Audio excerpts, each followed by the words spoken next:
나는 한이 좌파의 숙주와 같은 그런 역할을 할 가능성이 있지 않느냐. 나는 그렇게 보기 때문에 위험하다고 보는 거예요. 주변을 보면 그렇다는 거예요. 주변을 보면. 그래서 아직 대선이 많이 남았는데 지금 이미 한동훈이가 대통령 된 것 같아요. 대통령도 아니지. 대통령이 만나 적혀도 기다리. 내가 만나고 싶을 때 만나. 시간과 장소는 내가 정해. 무슨 상황입니까, 상황. 국민에 대한 무시지, 한편으로. 대통령이 국민의 대표인 측면도 있으니까 당원들에 대한 무시죠. 왜냐하면 대통령이 1호 당원이라는 측면도 있으니까. 아주 금방을 뜨는 거죠. 네 가지가 없다. 그런 말은 꼰대라는 비평을 받을 수 있지만은 네 가지가 없는 사람에게는 꼰대가 필요합니다. 너무 없을 때는.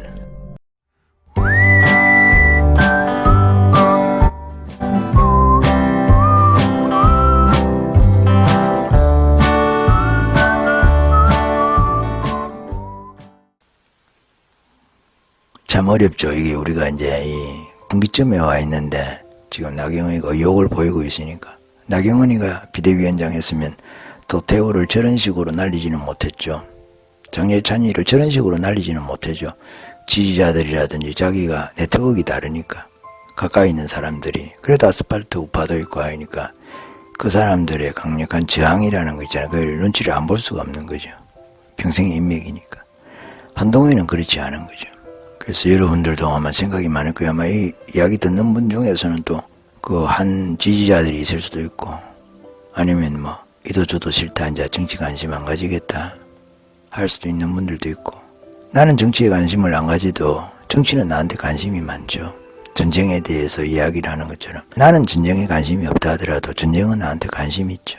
정치도 마찬가지인 정치가 극으로 가니까 극좌 우 쪽은 극우라고 생각을 하지 않아요. 나는 극좌로 가니까 그거에 대한 반동으로 우파가 극우처럼 행태를 취할 수밖에 없는 그런 필연이죠. 필연. 강요된 우파 극우처럼 그렇게 가는 거다. 나는 그렇게 봅니다. 극우는 아니죠. 극우는 폭력을 동반해야 되는데 정치적 수단으로 우파의 누가 정치적 수단으로 정치적 변혁의 수단으로 폭력을 사용하겠다는 사람이 어디 있어요. 오히려 좌파가 옛날에 노동단체들이나 C5가 날아다니고 옛날에 그랬죠.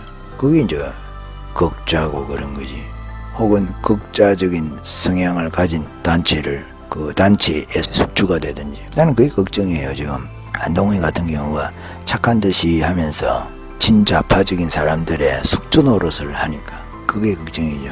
역할 분담을 해가지고 말이죠. 신천지에서 착하게 보이는 이미지 좋은 사람 그런 교회에서 약간 바보기가 있는 것 같기도 하고 한편으로는 너무 착했어 말이죠. 그런 사람들을 전면에 내세워서 그 교회의 정보를 싹 파악해서 실제로는 신천지에서 그 사람들 통해서 정보만 얻고 그 사람들은 그냥 딱 그 자리에 박혀있고 교회 산옮기기 할 때 다른 사람들이 그 정보를 가지고 영적 인지하면서 정보를 얻어서 그 사람에게 접근을 하면서 마치 하늘의 계시를 받아서 그 사람에 대해서 자녀가 문제가 있다 병이 들었다 이런 거를 마치 영적인 어떤 선지자처럼 그래서 자기가 알고 있는 것처럼 그 이야기하면서 속여가지고 사람을 마음을 훔쳐가는 경우가 있거든요. 나는 한이 그 좌파의 숙주와 같은 그런 역할을 할 가능성이 있지 않느냐. 나는 그렇게 보기 때문에 위험하다고 보는 거예요. 주변을 보면 그렇다는 거예요. 주변을 보면. 그래서 아직 대선이 많이 남았는데 지금 이미 한동훈이가 대통령 된 것 같아요. 대통령도 아니지. 대통령이 만나 적혀도 기다리. 내가 만나고 싶을 때 만나. 시간과 장소는 내가 정해. 무슨 상황입니까, 상황. 국민에 대한 무시지, 한편으로. 대통령이 국민의 대표인 측면도 있으니까 당원들에 대한 무시죠. 왜냐하면 대통령이 1호 당원이라는 측면도 있으니까 아주 금방을 뜨는 거죠. 네 가지가 없다. 그런 말은 꼰대라는 비평을 받을 수 있지만은 네 가지가 없는 사람에게는 꼰대가 필요합니다. 너무 없을 때는. 윤석열은 그런 꼰대는 아니니까 아직 어느 정도 오픈마인드 돼 있고 어떤 판단들에 대해서는 동의를 하지 않지만은 그래도 윤석열이는 좀 진심이 느껴집니다. 가면 쓰는 일은 안 맞는 것 같아. 윤석열이에게는.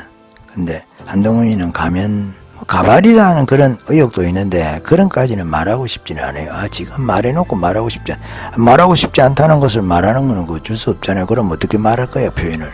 있잖아요. 가면이라는 의혹에 대해서는 말하고 싶지 않지만 꼭 말을 해야지. 그런 말이라도. 그럼 아예 말을 안 할 수가 없잖아요. 그러면 물론 머리 써서 하는 소리인데 그렇습니다. 그래 가면 쓰는 건 좀 맞는 것 같아요. 어떻게 보면은 그 비밀번호 24자리 그 채워가지고 아이폰을 쓴다 하니까 참 그 어렵잖아요. 윤석열은 비밀번호 그리 몇 개짜리인지 모르겠어요. 여러분들 그 아이폰을 쓰는 분이 있는지 모르겠지만은 내 거는 비밀번호 그 6자리밖에 못 걸거든. 아이폰은 아닌데 비밀번호 그것도 설정을 하면 또 몇 자리 할 수 있는가는 모르겠어요.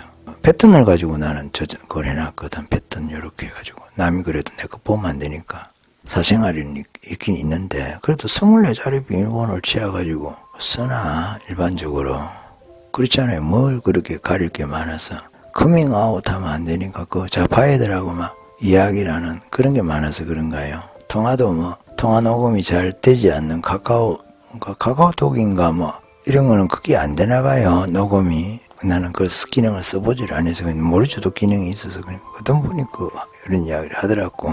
그렇습니다. 이야기가 중구난방으로 이런저런 말씀을 드리긴 하지만 그래도 방향은 있다. 방향은 있다. 지금 초기화를 시켜야 된다. 어차피 야당도 초기화될 거거든요. 대권 후보가 초기화될 거로 봅니다. 나는. 그래가지고 그 위에는 춘추전국 시대로 갔다가 다시 경선해가지고 대권 후보 정하고 물론 이제 이재명 측에 강력한 저항은 있겠지만은 그렇게 해서 이재명을 제외한 혹은 막 이재명이가 놀만 하면 놀지도 몰라. 어디 들어가 있어도 비선거권이 박탈이 안 되면 나올지 모르지만은 쉽지는 않을 거고 일단 1심 선고가 유죄로 나오고 나서는 큰 의미는 없다. 이재명의 지지율은 그럴 것이고 그러면 초기화된 거나 사실상의 초기화된다. 난 그래 봅니다. 야권은 여권도 지금 한의하는 걸 보면 이제 초기화 시켜야 되거든. 주변 인물들 때문에라도 안 되고 무슨 뭐 장인까지 나와가지고 친중 인사라고 이야기하는 장인까지 나와가지고 여러분 그 뭡니까 그게 조선 말기입니까 지금 조선 말기 세도 정치 막 후기 조선 후기 이래가지고 외척 정치 막 세도 정치 이런 거 기억도 안 나는 그런 거 시험 치고 그러잖아요. 그런 겁니까 지금. 그거 막기 위해서 그 흥선대원군이 아주 이름도 없는 집 아닙니까? 민비를 이렇게 고종에 그걸로 했다는 그런 이야기를 하잖아요. 외척 정치를 막기 위해서. 외척 세도 정치 말이죠. 그렇잖아요. 뭔가 대보되는 것 같잖아요. 뭐야 나라가 지금 이게. 언론에 나오는 것들 보면. 근데 아무도 잘 안 다뤄 또 우파 유튜버들이. 좀 다루긴 다뤄야 되는데. 내부 총질이라든지. 그러니까 한동훈 지지자들에 대해서 이렇게 그 지지층이 다 우파라고 보고 대다수라고 보고 싸움을 시작하는 거를 좀 끓이는 거지. 조금씩 이제 시작하려는 그런 분위기는 있을 수 있어요. 근데 용기 있는 자부터 그래야겠죠.